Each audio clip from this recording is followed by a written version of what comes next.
Hello, I'm Stuart Gardner. Professor Yenner and I and the rest of our team welcome you to the Human Situation, a University Foundation's UF 100 course. The syllabus is on Blackboard. Please read it carefully. If any questions remain after a careful reading, please feel free to email me or to ask your discussion leader. One thing that you need to be sure about is that you have your clicker registered. We will count 15 clicker quizzes for this course. We're going to administer more than 15, but we'll only count 15 so that you'll be able to drop some low grades. Some of these quizzes will be given at the beginning of class, covering the readings, and some at the end of class, covering the lectures. Our first quiz will be at our first regular lecture meeting, January 28th. So be sure to come with your clicker and be sure it is already registered. You'll find those visible, clicker registration instructions on the syllabus and on the Blackboard site under the Course Documents tab. The first two exams for this course will be administered at the testing center. The final exam will be in this room, that is to say the normal lecture classroom. As I understand it, it is best to schedule your testing center appointments early. You will find instructions for this also on the syllabus, or you can go to the website that's on your screen now and register there.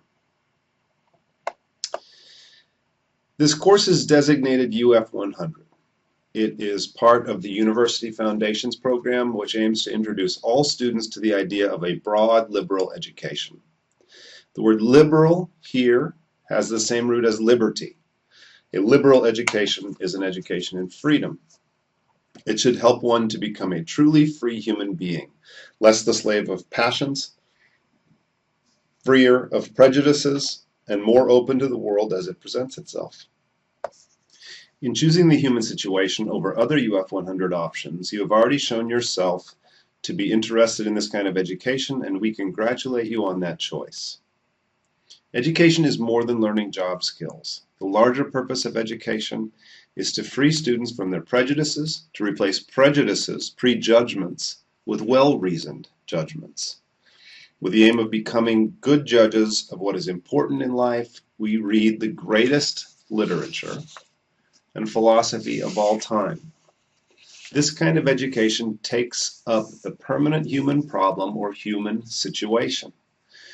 It asks the question, is there a right way or a best way to be a human being?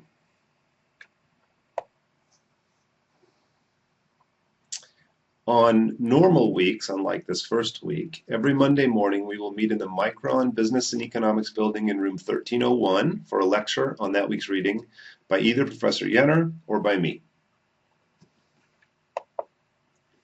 These lectures will be the traditional kind that have characterized university education for 800 years.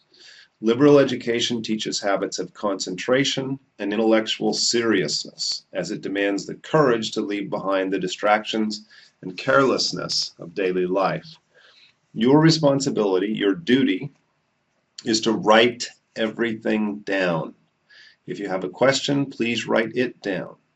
We will strive to leave a few minutes to address the most burning questions at the end of class. Otherwise, you can and should raise your questions in your discussion section, and if you don't find satisfaction there, please feel free to attend my office hours or email them to me or to Professor Yenner. Discussion is also a vital component of liberal education. In talking through these ideas with our friends, we make them part of our own lives. Every week, depending on your particular schedule, you'll meet with a smaller group of students where each one of you will have the opportunity to enter into the great conversation and to ask important human questions along with the thinkers who we study. The present discussion group leaders, I don't have photos of them, but they're Mr. Thomas Atkins, Mr. Ben Brandon, Mr. Daniel Clausen, Mr. Kevin Harrison, and Ms. Hannah Herrick. Professor Yenner and I will also be leading discussion sections. Be sure to bring the text we are studying each week to both lecture and discussion. We will often want to refer to them, and you will want to follow along to note important passages. In the human situation, we'll focus on the relationship between individuals and society. The man sometimes called the father of our Constitution, James Madison, once famously asked, "What is government itself but the greatest of all reflections on human nature?" He was saying that the way we order our civil society is related to our own inner natures. We set up police forces, for example, because it's part of our nature to be tempted to do wrong and hurtful things. Long ago in ancient Athens, Socrates said essentially the same thing.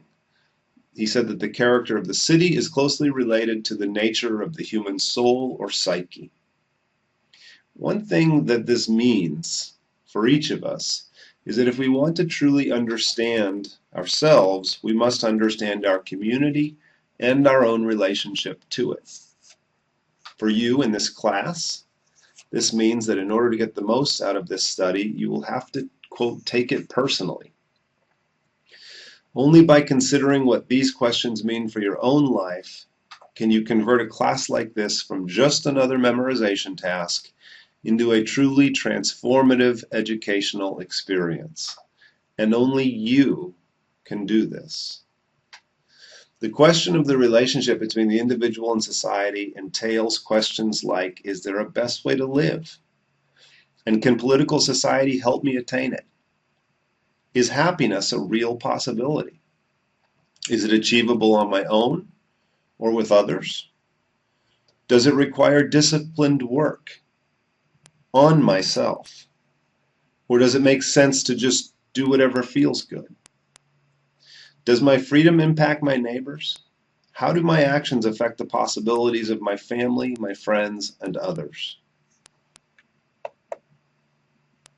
European history suggests that there are two great alternative views of the relation between the individual and society, the way of the ancients and the way of the moderns. For the ancients, in general, the excellence of society seems to be more important. And for the moderns, it is the individual and his or her rights that take priority. We can still understand both alternatives. On one hand, for example, we do not blame a person who, in a crisis situation, chooses to preserve his or her own life, even at the cost of others. We also believe that it's government's duty to protect individual property. Those are modern views. On the other hand, we deeply honor the nobility of an individual who sacrifices him or herself for others. Think of the passengers who attacked the terrorists on the plane that crashed in a field in Pennsylvania on 9/11. Or think of the daily sacrifice of a mother for her child. We even still have laws like the draft or eminent domain that require individual sacrifice for the community.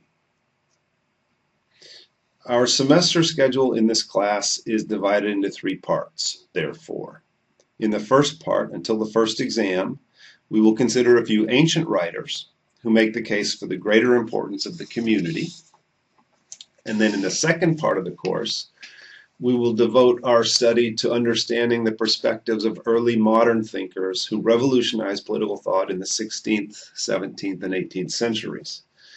In the final, third, the last part of the course, we will compare and contrast and criticize the ancient and modern perspectives by way of some contemporary thinkers and their writings.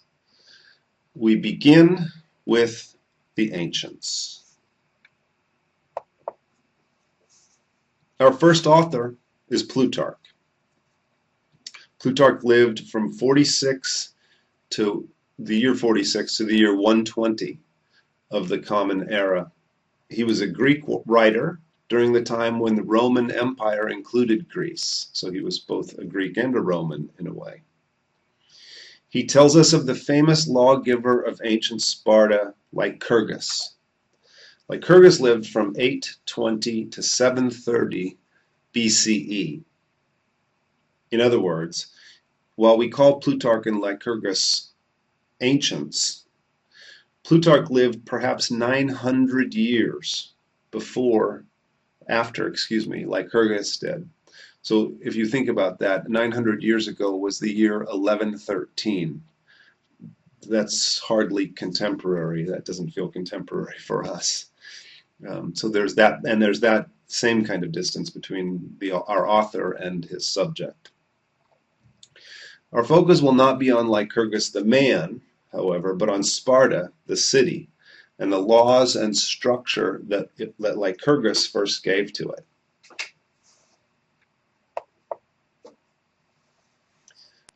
Sparta is familiar in some way to all of us. We know something to the effect that the Spartan warriors were renowned for their toughness and that they lived simple lives that were devoted to military discipline. Sparta, by the way, is also called Lacedaemon or Laconia. You'll see those words in our reading. What was commonly known about Sparta is true, but it does not explain how a place like Sparta could ever come into existence. To understand that, we need to understand something about Lycurgus. The rule of Sparta fell to Lycurgus unexpectedly. At a certain point, he was invited to undertake a radical restructuring of Spartan society. He was followed because people saw that he was excellent and wanted to follow him. He was also very careful to follow divine guidance.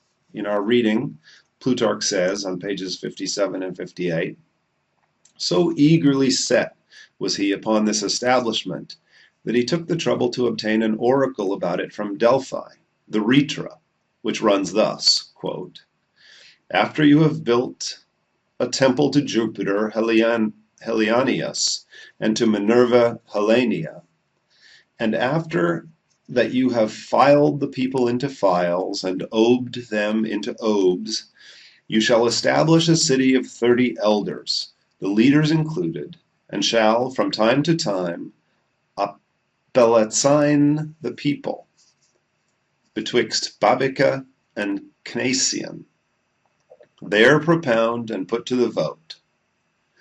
The commons have the final voice and decision. By files and obes are meant the divisions of the people by the leaders, the two kings, appellacine, referring to the Pythian Apollo, signifies to assemble. Babica and Cnacian they now call Enos. Aristotle says Cnacian is a river and Babica a bridge. This oracle or prophecy that Lycurgus got from the god Apollo through the priestess at the temple of Delphi was called the Great Rhetra. That word Rhetra means word, so it was the great word. It was the most fundamental law of Sparta, on which the rest of their lives were based. Spartans memorized all of their very few laws. For Lycurgus, law must not be written. Spartans must hold the laws in their hearts, or they won't be truly effective. This means that education is at the very core of the Spartan law. As the 18th century political thinker Rousseau said about Lycurgus, every end and object of law, it was his design, education should effect. Lycurgus shows the extreme of the principle of ancient law-giving, that the key to it was forming individual citizens to fit to the good of the whole city.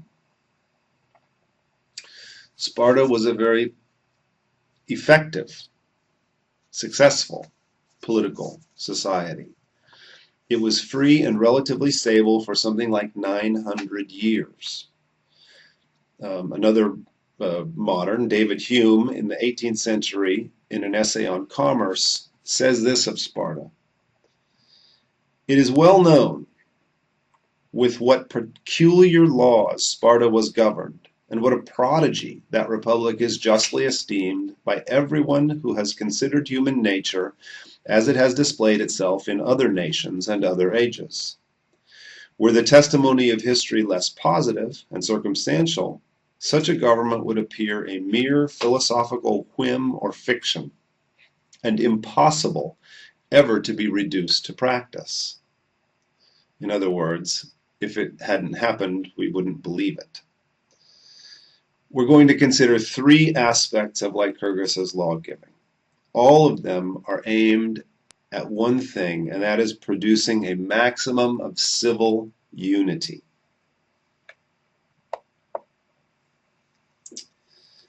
The first thing we have to consider is the governing structure of Sparta, and we've seen the fundamental basis for it in the Great Rhetra that Plutarch quoted. Sparta was called a mixed regime. This meant that power was mixed or divided among several different ruling bodies or institutions with different and complementary powers. With civil unity as the goal, one might think that Lycurgus would unify all of the power, putting it in one person's hands, in the first place, his own hands. But the opposite was the case. He carefully divided up power and spread it out. I think it's important to ask why this might be. Is there something about human nature that makes division necessary for the greatest possible unity? Is there something divided about our inner natures, for example, that makes outward divisions necessary for stability and unity?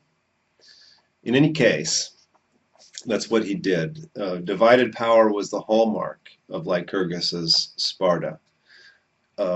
First, in the first place, there were two kings, not one, but power was divided there right off the bat. Secondly, power was divided between the kings and the Senate. So there was another body besides the kings, consisting of 28 other elders. Senex means old. That's the root of the English word Senate. So Senate means elders. And furthermore, the citizens had a role in making Spartan laws by acclamation or by ratifying the laws that were already made.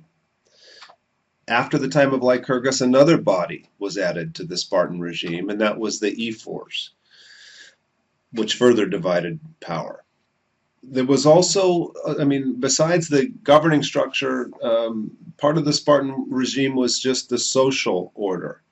For one thing, we learned that Sparta was closed from the outside. You might say it was sort of turned inward upon itself. There were three main groups of different kinds of people in Sparta. One was the Spartiates, the peers, the full citizens of Sparta. The Greek word for them is the homoioi, which means those who are alike, just like the word peers implies the people who are somehow equal or alike. Of these, there were about 8,000 in 420 BCE, and that number dwindled over the next century to about 1,000. There was also a large middle class, about which most people say nothing, and we will honor the tradition and say nothing about them. And furthermore, there was, in the third place, a class of slaves called the helots. The helots were descendants of a conquered people the land that was Sparta or Lacedaemon included the land that had belonged to these helots before they were conquered, but Sparta took it over and enslaved those people. Every autumn, the ephors would declare a symbolic war of the Spartiates against the helots. So when I said Sparta is turned in upon itself, we could take it quite literally. It was, in some sense, in a constant state of civil war between the ruling class and the slave class. In all of this tension, and the Greek word for tension is stasis, S-T-A-S-I-S. seems to be the principle. That word stasis is also the root of English words that means stability. And I think the similarity of the words invites us to consider whether this tension and stability aren't closely entwined with one another. You might say that Sparta gets its stability from this balancing of tensions within the city. That's the first aspect of Sparta's law-giving, the character of the government and sort of the shape of society. The second and third features of Lycurgus's law-giving fit closely together, and in some ways they're two different ways of understanding the role of education or the formation of citizens, broadly understood. The first is the living conditions of Sparta, and the second is the official system of education that Lycurgus instituted. The basic idea for both of these is that the maximum of civil unity requires radically reforming the souls of citizens. This reforming begins as soon as people are, actually before people are born, and continues throughout life, partly by the official education, and again partly by just the general living conditions.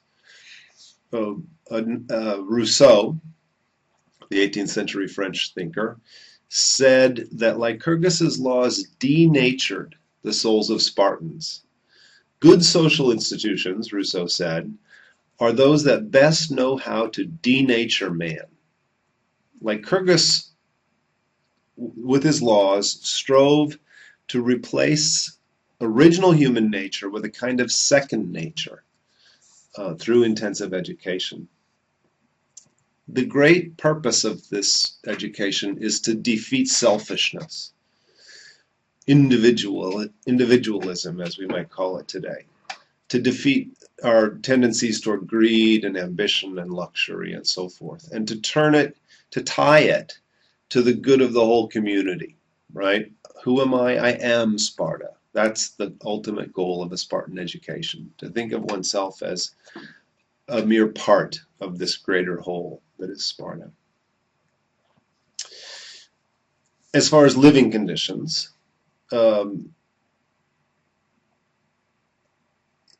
what Lycurgus's goal was to basically alter the very conditions of life. You might think of it as education by altering the environment.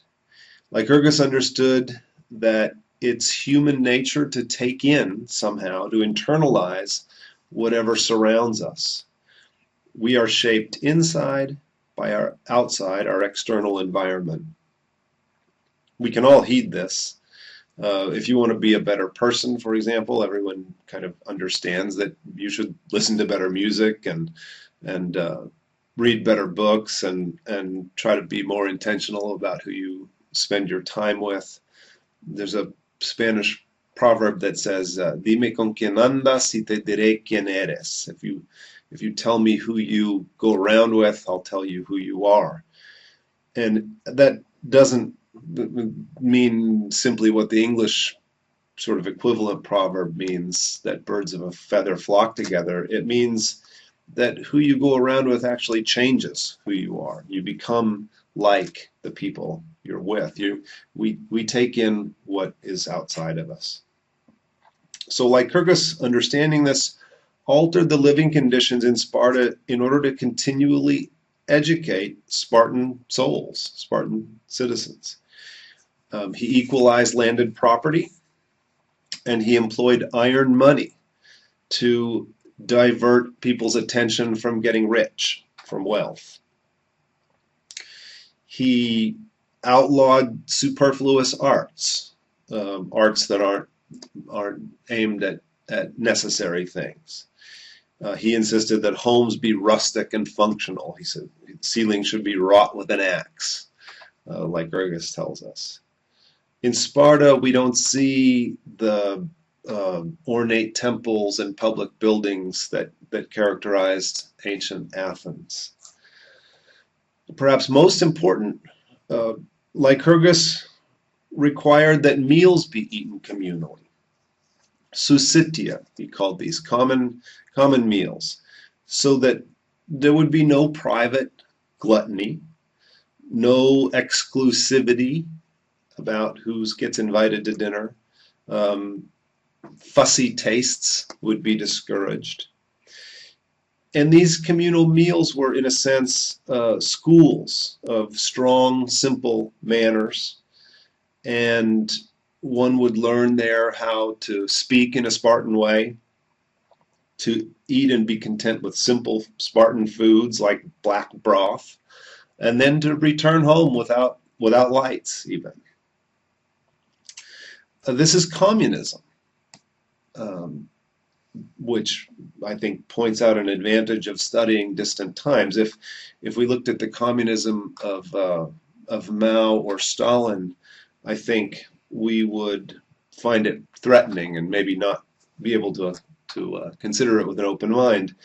But it's much easier to look at the communism of Sparta and kind of consider it without any threat in order to truly assess the value of communism. The third of Lycurgus's great reforms was to implement a deliberate, strict program for educating citizens from birth until death. From even before birth, in a way, marriage itself was understood to be for Sparta, for the community, not to fulfill one's romantic inclinations or desires, but to breed better Spartan children and ultimately soldiers. Jealousy, therefore, is discouraged. A man should let a better man breed with his wife and make a better Spartan child. There's no such thing as adultery in this kind of way. Envy, jealousy should be minimized. It's another aspect of denaturing the individual that's required in order to make a stronger civil society. After children are born, sickly ones should be disposed of, according to Lycurgus. So shortly after birth, a mother would bathe her child in wine to see if the child was strong. And if the child survived that, it was brought before the Senate by the child's father, and the Senate would decide whether or not the child should be raised. If it was puny or deformed, it was thrown into a chasm on Mount Taygetos, known euphemistically as the deposits, the apothetai. From birth to 7 years old, children were raised with their family, free and unconstrained, not dainty or peevish. And then at 7 years old, a child was taken away from the family and put into school, as it were. I couldn't resist this particular picture, but it's really not fair because the mother appears to be very upset by this process, and that doesn't really do justice to the strength of the Spartan women. There's a famous saying of a Spartan mother to her son to come home with his shield or on it. In other words, she expected her son to be a warrior and to die for Sparta if necessary. From 7 to 12 years old, children, boys especially, were put into companies or sort of classes or street gangs, and their life was very hard. They had one tunic and no undergarments, and they learned to survive off of the land. They, of course, spent a good deal of their time in gymnastics, learning to wrestle and box and use basic weapons and so forth. Girls also were taught the rudiments of fighting. From 12 to 18 years old, the challenges would intensify. 20-year-olds, recent graduates as it were, would train these younger boys Old men would observe and critique them. At these ages, young men were not given enough food to survive on, and so they would have to steal food in order to live well. They were whipped if they were caught, but not for stealing. Rather, they were punished for stealing badly. Another aspect of the education of young Spartans was that they were taught laconic rhetoric. Laconic is an English word, but it comes from the word Laconia, Spartan, and it means sort of sharp-witted, to use very few words, but to use them tellingly and effectively. A lot of times this Spartan wit, of which they were very proud, was aimed at not letting anyone rise up above the peers, above the other members of the Spartiate, keeping everybody sort of at the same level, and in a way maintaining a constant tension in Spartan culture. Again, girls were taught to fight as well during these ages. Everything in the Spartan education was designed to make them the fiercest fighters ever. When they were in the field, says Plutarch, their exercises were generally more moderate, their fare not so hard, nor so strict a hand held over them by their officers, so that they were the only people in the world to whom war gave repose. All of Lycurgus's reforms, from governing structures to the general sort of manner of their life in Sparta, to the Spartan education, were designed to discipline individuals to submit themselves to the greater good of the entire community. And in doing so, they kept Sparta free and relatively stable for almost 1,000 years. So that is a look at Sparta.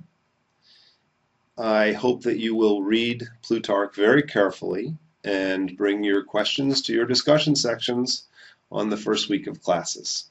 Thank you.